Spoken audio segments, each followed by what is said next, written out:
Did you know that ultra processed foods make up about 60% of the average American diet, according to JAMA in 2023?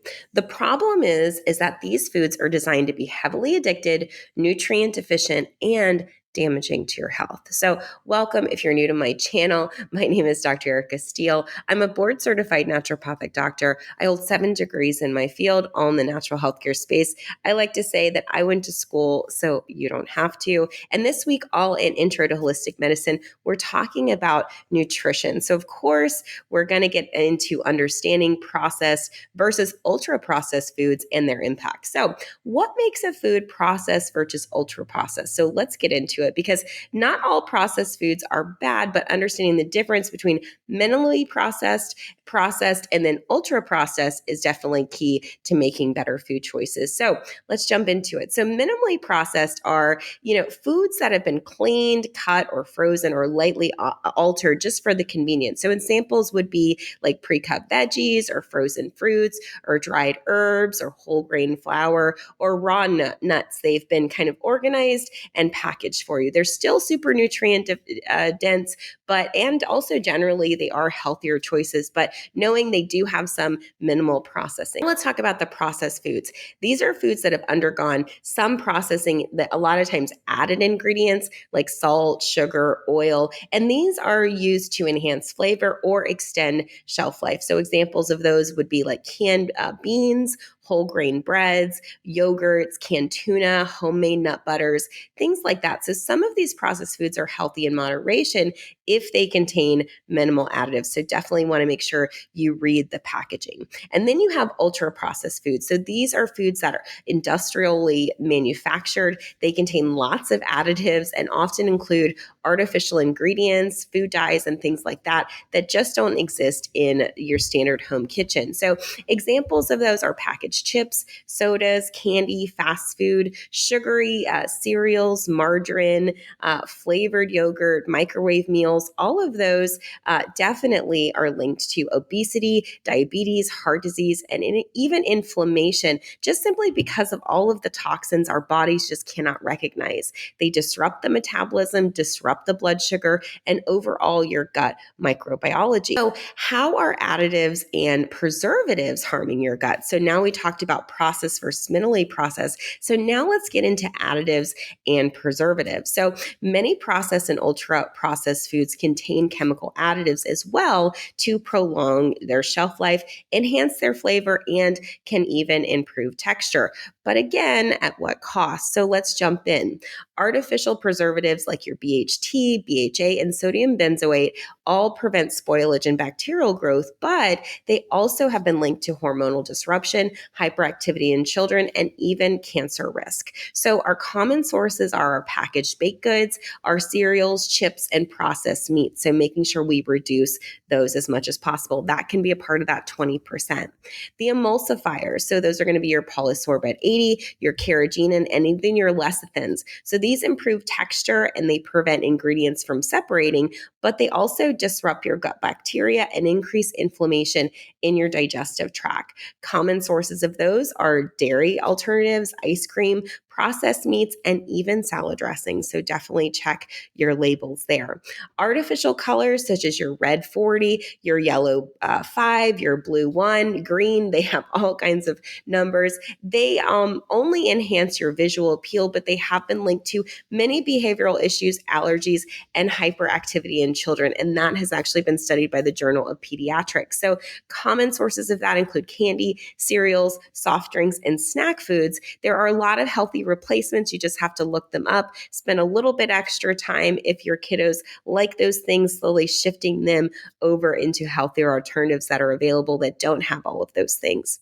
Artificial sweeteners as well, like your aspartame, sucralose, those sorts of sweeteners, they provide sweetness without the calories, but unfortunately, they also alter your gut bacteria bacteria increase your cravings and may contribute to insulin resistance. So diet sodas have those in them, sugar-free gums, and protein bars. So take a look because a lot of products are super, super sneaky.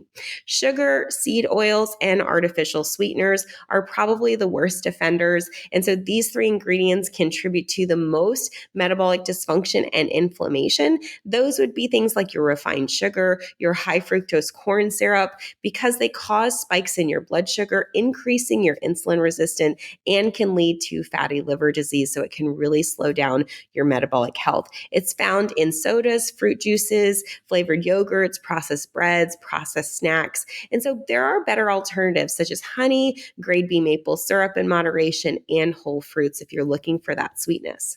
Industrial seed oils like your canola oil, soybean oil, corn, and sunflower oils also, even though they are high in omega-6 fatty acids, which can trigger chronic inflammatory responses and oxidative stress and really affect the liver in a negative way. And they can be found in fast food, fried food, salad dressings, mayo, and even processed snacks. So good alternatives are your extra virgin olive oil, your avocado oil, and even your coconut oil are all really healthy to be able to utilize for cooking. Artificial sweeteners like your aspartame, sucralose, and saccharin, we talked a little bit about those before. Again, they alter your gut microbiome, they increase your sugar cravings, and even can contribute to insulin resistance. These are found in your diet sodas, your sugar-free snacks, your light foods like your light yogurts, and processed protein bars. So protein bars, please watch those. They have a lot of hidden things in them. Your good alternatives for those would be like monk fruit, stevia, or even erythritol, but only in moderation because it is a chemical. So how these processed foods, I know this video is getting long, but we're getting there for this week, how the processed foods affect your brain health and your mood. Because we talked a lot about your gut microbiome, I just want to let you know that your gut microbiome produces over 90% of your serotonin. So that's your feel-good neurotransmitter. So if you find yourself not feeling well, a lot of times it has to do with your gut microbiome, which has a lot to do with what you're eating. A diet high in ultra-processed foods leads to gut dysbiosis or imbalance in gut flora, which can cause depression and anxiety. Not to mention all those frequent blood sugar spiking and mood swings. If you're doing a lot of processed carbs, like white breads and pastries and sugary snacks, those can cause those rapid blood sugar spikes and then crashes. So you're up, down, up, down. And these fluctuations can contribute to irritability, fatigue, and difficulty concentrating. These high processed diets really affect your mental health, and studies have shown a strong link between processed foods and the processed food consumption and the increased risk of depression, anxiety, and cognitive decline. That's from Harvard School of Public Health in 2023. MSG and artificial enhancers as well have been shown and studied to disrupt your neurotransmitters. So excitotoxins like MSG overstimulate the brain, leading to headaches, mood swings, and even memory impairment. So now I know I went over a lot of information. We'll definitely make sure you get all of that in the class, but we want to transition away from these processed foods. So once you begin to identify what processed foods you're eating and then what you need to switch to, we want to start small. So swapping out ultra processed items, maybe for minimally processed items, you want to read your labels and avoid foods with long ingredients. We kind of use the thumb. If it's longer than the thumb or you can't pronounce the ingredients, it's probably not good for you if you can't recognize the ingredients. You also want to cook more from home because then you have more control over your ingredients. Even if, you're eating at a healthy place, a lot of times restaurants will sell their food with sugar, fat, or sodium, and you just don't have control over that. You want to increase your whole nutrient-dense foods so you can make healthier choices. And the more that you make these healthier choices, the more that it will heal your palate. And then lastly, hydrate.